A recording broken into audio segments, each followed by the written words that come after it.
이어서 진행하도록 하겠습니다. 포스트 코로나 현황인데요. 해운 업종은 잘 나가고 있죠. 물동량이 증가될 것 같고요. 이거와 더불어서 서비스에서 다룰 건데요. 북한하고의 관계가 좋아진다면 혹시라도 계속 공단 체계가 발생한다면 수혜는 H&M으로 돌아갑니다. 또 대북수랑 연결되기 때문에, 그리고 그런 공장들이 더 많이 만들어진다면 진짜 북한을 베트남처럼 만들겠다는 계획이 있다고 하고 그게 진행이 된다면 상당히 우리나라한테는 좋은 이슈고요. 물론 그거를 제대로 하기 위해서는 국방력 강화도 됩니다. 그러면 뒤에 항공과도 연결되겠죠. 그거를 몇 년 전에도 계속 꿈꿔왔는데 그게 잘 실현되진 않더라고요. 그래야만 우리나라에 있는 투자하시는 분들이 큰 수익을 가져갈 수 있다고 생각을 합니다. 일단 물동량과 운임 상승이 일어나는 것 그대로 있고요. 이거는 인플레이션 때문에 피할 수가 없어요. 금리를 올리지 않는 한 이 운임은 떨어지지 않는다라고 봐주시면 됩니다. 물동량 계속 늘어날 거고요.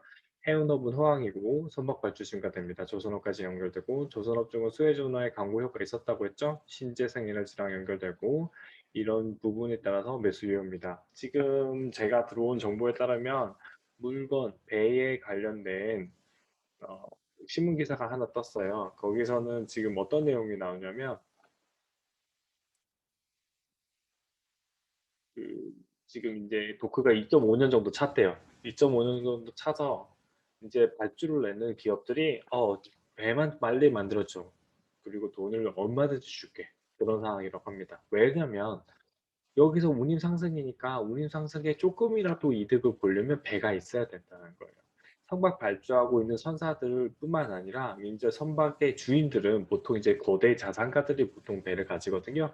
그러면 이런 해운업종한테 돈을 빌려줘서 이자를 받습니다. 마치 임대업을 하는 거랑 동일하다고 보시면 될 것 같아요. 그래서 자산의 가치가 계속 올라가기 때문에 물건과 오일을 운송함으로써 수익이 날 가능성이 지금부터 3년간 높습니다. 네, 만약에 WTB 오면 문제가 생기는데 WTB 확률은 거의 없어졌다라고 봐주시면 될 것 같아요. 언제쯤이냐면 제가 봤을 때 최소 빨라야 5년 안에 옵니다. 지금의 재무장관과 그 다음에 지금의 옐린, 그 다음에 FRB 두 개 그 공조가 무너질 때 아마 발생하지 않을까라고 볼 것 같아요. 그래서 그 사이클 동안에 이 두 개의 업종은 빅사이클이라고 보시면 될 것 같습니다. 그거와 더불어서 호텔 업종입니다. 백신 접종은 좀 전에도 말씀드렸다시피 지금 어떻게 됐습니까? 300만 명을 맞았어요. 우리나라 인구로 따지면 5%가 넘어서죠. 그리고 외국에서 국내 관광 카지노 수입이 이제 늘어날 수 있어요. 특히 중국에서 카지노 가고 싶은데 카지노 갈 수 있는 나라가 별로 없었거든요. 그리고 이게 활성화되는 시점은 동계올림픽. 그러니까 중국으로 이제 사람들 오세요로 할 거고, 그러면 중국에서 중국 사람들 가는 거 잘 해주세요라고 할 겁니다. 서로 교차가 될 거고, 그거에 연결고리는 백신이라고 보시면 될 것 같습니다. 파라다이스, 호테신라, 아난티베스 유효고요. 이 세 개가 제일 좋은 것 같아요. 아난티는 이제 올라가고, 얘가 올라갈 때 얘는 소외당했다 하면서 올라갈 수 있지만 실제로 카지노 수입은 파라다이스와 호테신라, GKL이라는 기업도 있어요. 거기까지 연결될 수 있습니다. 여행 업종입니다. 하나 투어만 있는데 하나 투어 외에도 모두 투어 참 좋은 여행도 좋아 보입니다. 지금부터는 이제부터. 이거는 이제 백신 여건이 도입되면 먼저 호텔 업종부터 가는 게 외국에서 국내고요. 이제 우리가 백신 접종해서 외국으로 나갈 때 우리나라는 인식이 좋아요. 제가 계속 백신 접종률을 강조하는 이유가 있습니다. 외국에서 보는 건 수치밖에 없어요. 그리고 우리나라가 경제가 그대로 돌아간다는 그 내용이 제일 중요한 거죠. 그래서 중국인 관광 여행 대개 여부와 동계올림픽도 동일하게 있고요. 그래서 여행 업종도 성장할 것 같습니다. 그 다음에 항공업종은 자연스럽게 여행 업종이 해외여행이 활발해지면 비행기에 대한 수리랑 지금 대한항공이 거기서 투자한다고 했죠. 그 다음에 승객 운항과 관련된 그 업종이 나오는 겁니다. 이 항공업종을 살리기 위해서 금리를 함부로 올릴 수가 없어요. 지금 금리를 올리면 어떻게 되겠어요? 항공업종 죽으란 소리예요. 그래서 항공업종 중에서 각국에서 특히 미국과 우리나라가 좀 더 빠를 거기 때문에 정상적인 기업이 나타날 때, 이제 여객 운송이 정상적으로 가동될 때, 그때부터 금리가 인상될 수 있다. 그렇게 봐주시면 될 것 같고요. 이런 항공과 더불어서 예, 그 어, 이제 항공기 정비랑 연결되니까 한국항공이라든지 캔코아라든지 그런 기업들도 동일하게 성장할 수 있죠. 그렇게 봐주시면 될 것 같습니다. 지금보다도 향후에 이거는 항공우주와 같은 기업은 이것뿐만이 아니라 방산도 연결되고 그다음에 모빌리티랑도 연결됩니다. 그건 먼 얘기이기 때문에 지금은 항공만 봐주시면 될 것 같습니다. 그다음에 이제 엔터 업종입니다. 하이브를 좋게 보고 있고요. 6월부터 콘서트가 진행될 겁니다. 특히 미국에서부터. 그러니까 캐시카우가 되는 거고요. 인도의 사례가 너무 극단적이기 때문에 백신 접종을 하고 난 다음에 이 사람들이 밀집이 되어도 전파가 안 되는 거가 확인이 됐을 때 그래서 엔터 업종이 전체적으로 내려갔다고 보시면 됩니다. 하이브가 나가줘야만 나머지 덱스터 위즈윅도 갈 거고요. 그렇게 봐주시면 돼요. 물론 덱스터 위즈윅은 영업 정도하고도 연결됩니다. 그래도 똑같아요. 그러니까 극장에서 볼 수 있는 거랑 콘서트장에서 볼 수 있는 게 인도 사례 때문에 다 빠개질 거예요. 인도 사례 때문에 이 두 개 가지가 연결된 건데 혹시라도 이제 백신을 맞은 사람들 집단, 예를 들어서 중대가 전부 다 백신을 맞았는데 그 사람들이 이렇게 누군가가 확진자가 들어왔는데 전파가 안 되더라. 그 연구 작업이 필요해요. 그게 나온다면 자연스럽게 엔터와 영어 업종이 성장할 수 있다고 보시면 됩니다. 여기가 처음부터 나갈 줄 알았는데 제가 봤을 때는 성장을 못할 것 같고요. 그럴수록 하이브가 더 좋아요. 하이브는 지금 그걸로 했잖아요. 그러니까 어, 하이브가 플랫폼이 있는데요. 그 플랫폼이 뭐냐면 위버스라는 플랫폼이 있어요. 위버스를 통하면 그냥 BTS가 거기서 공연을 하고 그 BTS 팬들이 이제 메타버스 세계로 가서 그 콘서트를 같이 즐긴다. 이렇게 봐주시면 돼요. 상당히 큰 수익이 났고 하이브 입장에서는 비용이 안 지불됐어요. 그래서 위버스의 플랫폼으로 전 세계 유명한 가수들이 오고 있다라고 봐주시면 됩니다. 그래서 이 하이브가 뭐 언택트가 돼도 되고 해가 돼도 됩니다. 그래서 좀 더 좋아질 수 있다는 건 그게 봐주시면 될 것 같습니다. 자, 그 다음에 뉴딜입니다. 포스트 코로나인데 뉴딜에서 SOC랑 연결되는 거고요. SOC 제대로 된 거 없다라고 봐주시면 된다. 빨리 가덕도 해야 된다고 보시면 되고요. 가덕도 할수록 우리나라 건설사들 제2의 4대 강과 동일한 수익이 납니다. 그렇게 봐주시면 될 것 같고요. 이런 공항들 건설에 대해서 말씀이 많으신데요. 잘 생각해 보세요. 모빌리티 되면 그 비행기 다 어떻게 할 거예요? 나르는 자동차입니다. 결국에는 이 공항들이 가문공항이 돼야 될 건데 모빌리티가 되면 예전에는 몇 시간 걸려서 저기를 갔어야 돼요. 근데 이제는 모빌리티 그 비행기들이 정박돼야 되는 그러니까 설치가 되고 안전하게 정차가 되어 있는 공간이 필요할 겁니다.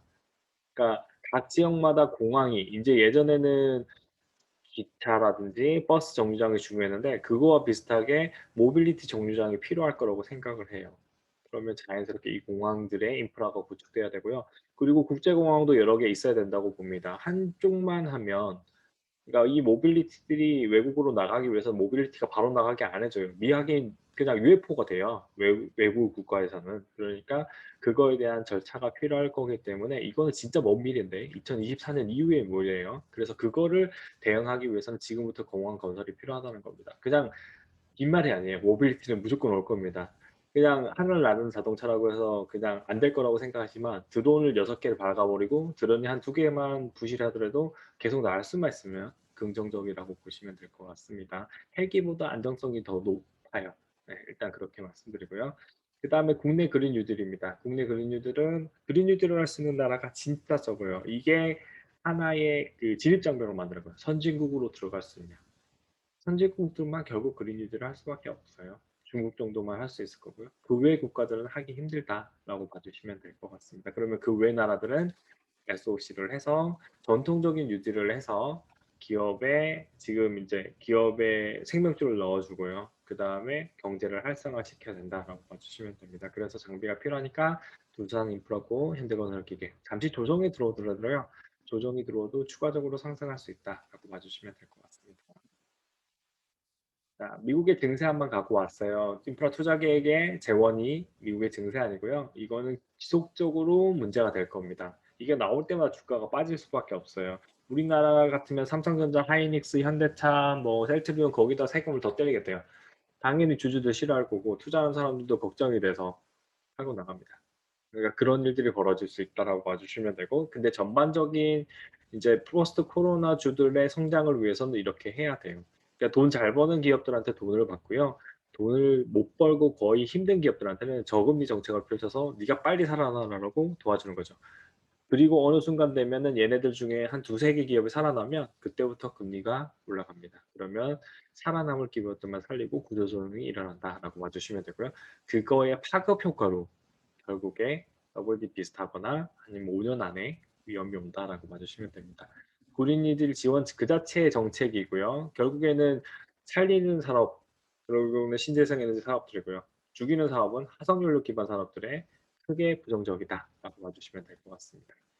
그다음에 공매도인데요. 공매도에서 중요한 그림만 제가 추스러 왔어요. 제가 연구한 자료인데요. 이 공매도를 많이 한 기업과 공매도를 안 한 기업입니다. 공매도가 적게 들어온 거고요. 공매도가 많이 들어온 표본이라고 보시면 돼요. 공매도가 많이 들어온 표본도 평균적으로 나와요. 평균 수익률 정도로 나오기 때문에 크게 손실이 일어나진 않아요. 단지 이렇게 마이너스하게 전기 대비 적자고 그다음에 전분기 대비 적자인 기업들이 이렇게 떨어지는 겁니다. 지금 현대모비스의 하락폭은 전분기와 전년 대비해서 떨어질 수 있는데 다행인 거는 전년도 대비해서 현대모비스의 그 자동차 판매량이 줄지는 않을 거라는 겁니다. 네, 그렇게 봐 주시면 되고요. 전기차 쪽에서 인제 떨어진다라고 봐 주시면 되고 전기차가 판매량이 그렇게 많진 않아요. 그렇게 봐 주시면 되고 그래서 이게 기본적으로는 떨어지는 하락폭이 적어질 건데 일단은 공매도가 적을 표본이 이렇게 오버슈팅 됩니다. 그래서 이거를 다시 정상적으로 돌린다. 그건 불가능하고요. 시장에 돈이 많아서 아닙니다. 사실상 공매도가 할 수 있는 거는 정상적으로 지금부터 재평가를 받는다라고 봐 주시면 됩니다. 자 그리고 공매도와 관련된 건데요. 이제 이익 공시입니다. 왜냐하면 인제 실적 발표 5월 한 14 일쯤에 일어난다고 했죠. H&M 기준으로 했을 때. 그러면 그전에 공매도가 활발하게 일어나는지를 보는 겁니다. 순이익은 없어요. 공매도는 발생하지는 않습니다. 그러니까 지금 H&M 같은 기업은 전기 대비해서도 흑자고 전년 동기 대비해서도 흑자예요. 그 폭이 진짜 커요. 그런 기업은 공매도 함부로 안 옵니다. 거의 뭐 5일 전이죠. 그러니까 14일 발표면은 다다음 주는 아예 공매도가 없다라고 봐 주시면 되고요. 지금도 없어요. 그렇게 봐 주시면 돼요. 자 인제 영업이익입니다. 영업이익 같은 경우에는 인제 순이익과 영업이익의 차이가 뭐냐면 영업이익은 순이익으로 계산이 안 된 거예요. 영업이익에서 세금 떨고 재무적 이익 떼려야 순이익이 나와요. 그러니까 순이익이 기업의 가치를 증가시키는 거지 영업이익은 '아 이 기업이 정상적인 활동을 하는구나.' 정도밖에 안 돼요. 근데 얘가 환차손이 발생하거나 혹은 투자했던 게 손실을 보면 결국에 순이익이 줄죠. 그러면 전분기 대비해서 순이익이 떨어지면은 부정적이죠. 그거를 외국인과 기관이 진짜 기똥차게 잘 계산합니다. 물론 빨리 정보를 얻겠죠. 그러니까 그전에 오버슈팅이 일어나면 매도를 때려 버립니다. 영업이익만 보고 판단하시면 안 되는 거예요. 근데 HMN 같은 기업은 영업이익도 좋고 당기 순이익도 좋죠. 그러면 함부로 못 들어 봐 주시면 돼요. 이 정도만 아시면 되고요. 그 공매도는. 대북 정책입니다. 이게 중요한 이슈 중에 하나가 되고 인제 하나의 이슈가 될 것 같아요. 대북 정책에서 혹시라도 바이든이 맞는다면 혹은 북한을 방문할 수 있는 방문하려고 할 것 같은데요, 제가 정치가라면.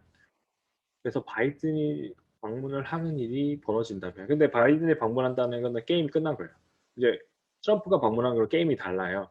바이든은 여기 있는 내용이 완전한 비핵화를 추진하는데 그러니까 전부 대 전부의 정책을 안 하겠다고 했어요. 오바마 정책은 전무 대 전무. 그러니까 전부를 하거나 전부를 안 하거나 근데 오바마는 전부 안 하니까 전부 아닌데 제가 봤을 때 바이든은 미리 실무진이 다 하게끔 다 가이딩 해줄 거예요. 그래서 어느 정도 나오면 그거 발표로 북한을 갈 거예요.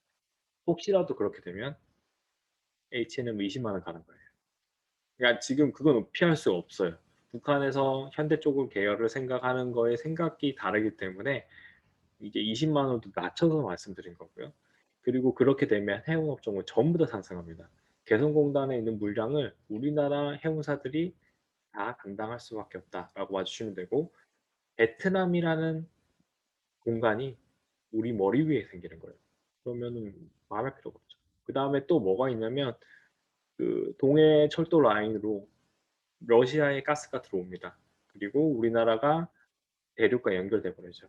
그게 가장 크다라고 보시면 됩니다. 제가 생각에는 이거를 제대로 정책하기 위해서는 국방력도 강화하면서 베트남처럼 까불지 않게끔 이 정책을 잘 꾸려 나가야 된다. 그렇게 봐 주시면 될 것 같습니다.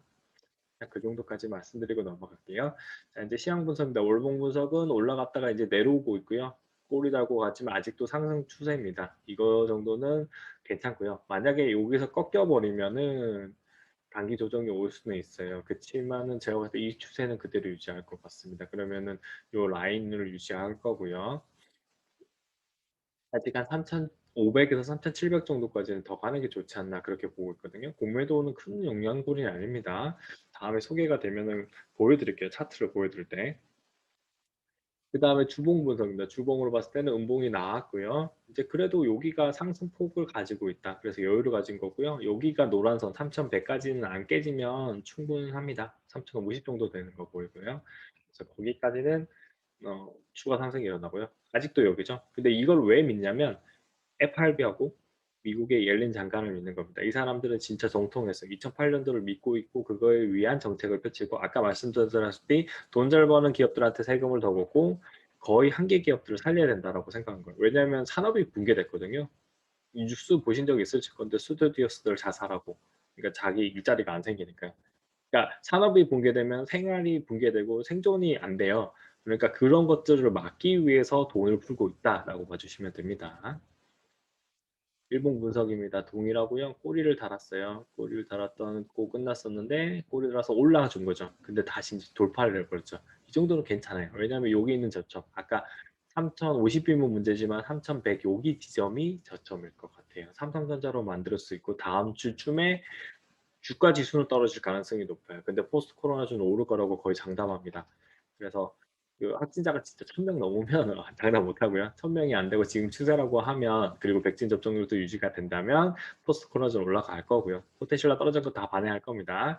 그리고 여기쯤에 이 꼬리를 한번 달아주면 우상향할 거다. 그렇게 봐주시면 될 것 같아요. 다음 주, 그 다음에 다음 달 FOMC 선물 옵션 트레이딩하는 기간까지 거치면 요 구간을 만들어주고 다시 우상향할 것 같습니다. 여기서부터 여기까지 올라가는 것도 컸죠. 근데 이거보다 좀 더 가파르게 이런 구간으로 500까지 갈 수 있다라고 보시고 그리고 조정을 이렇게 한 번 더 만들어주지 않을까 그렇게 생각은 하고 있어요. 이거는 예측이 불가능한 거니까요.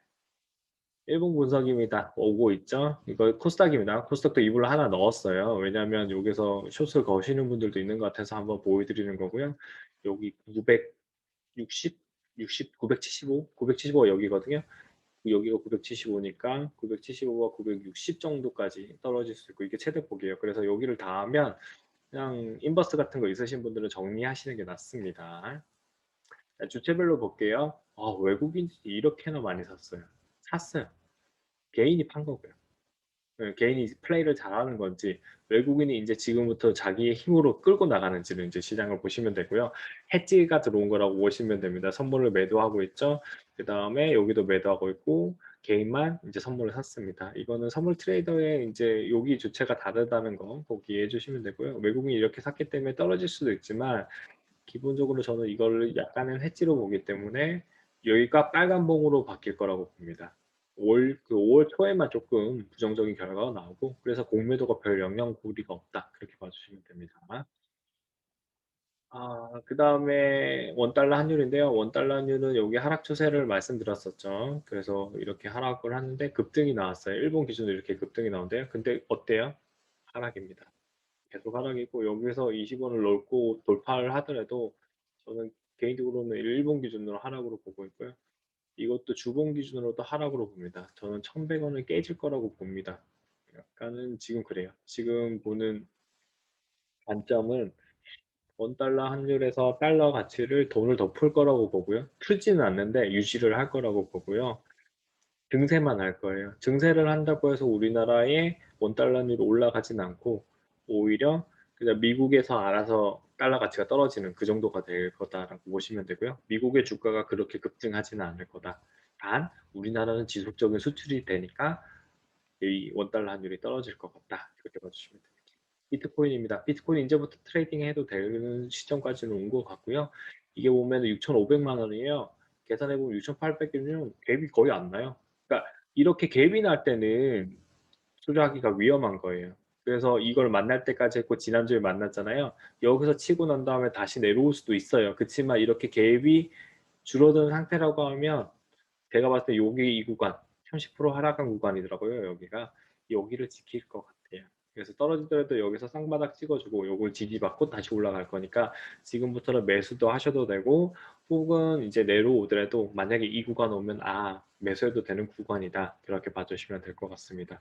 비트코인은 단점은 이익을 주지 않잖아요. 이게 얘가 그러니까 물량이 적다는 그러니까 독점의 유효사안 그런 내용이 있는 거고요. 자산의 가치가 없어지기보다는 그러니까 금이랑 비슷하다라고 보시면 될 것 같아요. 금의 역할을 비트코인이 어느 정도 가져가고 금보다 더 좋은 게 뭐냐면 얘는 지금 세금을 제대로 안 물리잖아요. 세금은 나중에 물리겠죠. 근데 보유하고 있는다고 해서 세금을 안 하기 때문에 오히려 연말까지 했을 때 더 올라갈 수도 있어요. 그러니까 트레이딩을 했을 때는 불리해 줄 수 있는 그런 상황이다라고 보시면 됩니다. 그래서 레버리지 투자는 절대 하지 마시고요. 그냥 안전하게 우리의 투자 자산 중에 하나라고 생각하시면서 투자하시면 크게 무리가 없으실 것 같아요. 네, 그렇게 보시면 될 것 같습니다. 여기까지 하겠습니다. 감사합니다.